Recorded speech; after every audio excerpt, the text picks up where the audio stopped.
Before we get started with example one here in video number two, I want to also introduce maybe some other phrases that you might see on the AP exam. So whenever you see this phrase, whenever they're talking about something initially happen, then we're really talking about when time is equal to zero. If we ever see something that refers to at the origin, then it's telling me a location at the origin. That's telling me the position is equal to zero. So those are two different things, right? Time is equal to zero initially. When you see the word initially, they're talking about at the beginning, time is zero, versus at the origin, that means my position is zero.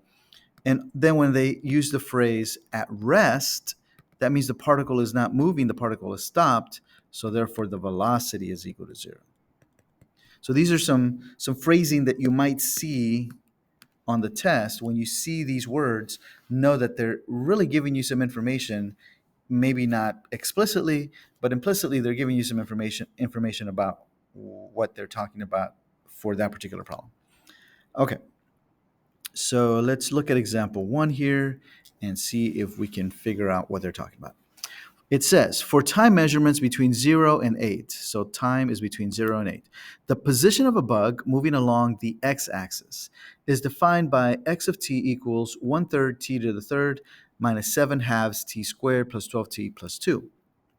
What is the position of the bug when it first starts walking? Well, they gave me the position. This is the position. So this is the position. Notice that they didn't use S of t, they used x of t because it's moving on the x-axis. So the question is, what is the position of the bug when it first starts walking? When it first starts walking? Well, when it first starts walking, that would be at time 0. So we're looking for x of 0. So all we have to do is take our formula and substitute a 0. And then that should get us what we need. So I'm substituting a 0 since we're talking about time 0.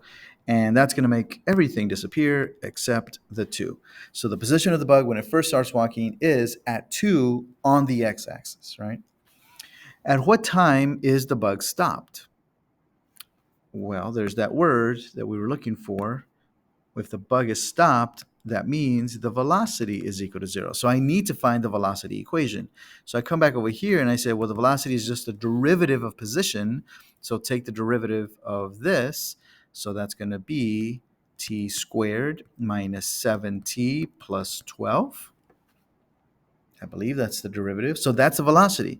But we want to set that v of t, which is the velocity, which is this formula, we want to set it equal to 0.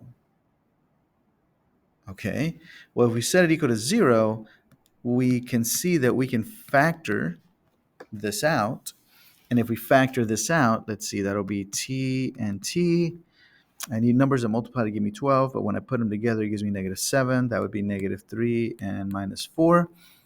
So therefore, there are 2 times where the bug stopped. One of them is at time 3, and one of them is at time 4. Why? Because these 2 time values are the values that will make the velocity equal to 0, and that's how I know that the bug is stopped. And then finally, letter C. On what interval or intervals is the bug walking to the left? And so for this, we said we can build a sign chart. So let's talk about what a sign chart is. A sign chart is a way to organize what we are given and what we know. Usually, I write the independent variable, the input variable on the bottom, and the dependent variable right above it. So we're going to make like a little table, right? But I usually put inputs on top and I put outputs on the bottom. This is a little bit backwards. And then I know that at time 3, the velocity is equal to 0. And I know that at time 4, the velocity is also equal to 0. And so now we're going to check what's the velocity in between 3 and 4. So we're going to pick a number in between 3 and 4, and we're going to put it into the velocity formula to see whether we get a positive or negative. Because if we get a positive, that means it's moving to the right. But if we get a negative, well, then it's moving to the left. So we'll pick a point, I don't know, like 3.5. You could have picked any other value in between 3 and 4. And the reason is we know that there's only 2 places where the velocity is equal to 0, and we already found them. So that means any number between 3 and 4 is going to produce the same type of answer, either positive or negative. So here's where some people get stuck. We're going to take this t value and we're going to put it into the velocity. So I could put it into the original velocity formula, but we had created a factored version of the velocity formula, which is going to make it a lot faster to figure out. If I substitute 3.5 in here, I'm going to get a positive answer. And if I substitute 3.5 in here, I'm going to get a negative answer. And if you multiply positive times negative, I get a negative. I don't really care what my numerical answer is. I just care what type of answer, positive or negative. So I have a negative answer there. But remember, I could have chosen any value between 3 and 4. And if you want to choose another value and check, you're still going to get a negative answer. You're still going to get a negative answer. That means in between time 3 and time 4, the velocity is negative. That means this particle is moving to the left. But I should check what happens outside of those time values, right? Remember, this equation is only valid between time 0 and time 8. So we have a very limited window of t values. So we're going to pick a point between 0 and 3. So why don't we pick 1? And I'm going to substitute 1 into my velocity. Again, I could put it into the original one, but I'm going to put it into my factored version because it's a lot faster to figure out whether it's a positive or negative. If I substitute 1 in here, I'm going to get negative 2. If I substitute 1 in here, I'm going to get negative 3. And a negative times a negative is a positive. But I could have chosen any point and my velocity would have still been positive. That means the particle, the bug, is moving to the right between time 0 and time 3. Then it's moving to the left because the velocity is negative between time 3 and time 4. And now let's see what's happening at time interval between 4 and 8. So we'll pick one last point.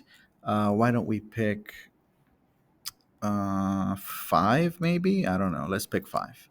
And I'm going to erase this. So if I substitute 5 into the first factor, I'm going to get a positive 2. If I plug in 5 into the second factor, I'm going to get positive 1. And a positive times a positive gives me a positive. That means any point that I could have chosen between 4 and 8 would have produced a positive answer. So I now know that my particle is moving to the right, and then it's moving to the left, and then it's moving to the right. So the question was, on what intervals is the bug moving to the left? Well, between time 3 and time 4, that's when it's moving to the left. So we're going to say times that are between 3 and 4. And that's the answer. The sign chart is there to kind of help organize our thinking. The sign chart itself is not a valid explanation or justification. But what I can say is I can answer the question on what intervals, well, on this interval, and then my justification is because the velocity is greater than 0. In other words, less than 0. It's negative on that interval.